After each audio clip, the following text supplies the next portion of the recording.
Kieran, very tight for a lot of that game. You must be happy with that finish. Oh, really proud of them. They were outstanding.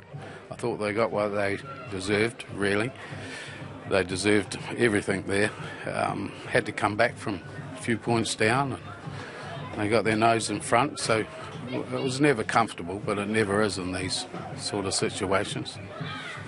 And massive momentum over the last few weeks. What will you be taking forward into next week from tonight?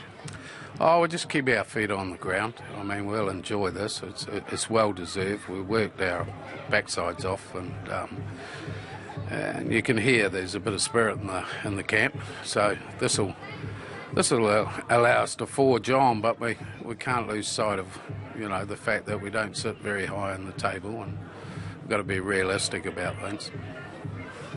And yeah, that's brilliant. That's everything. Thanks a million again. Thank you. Cheers.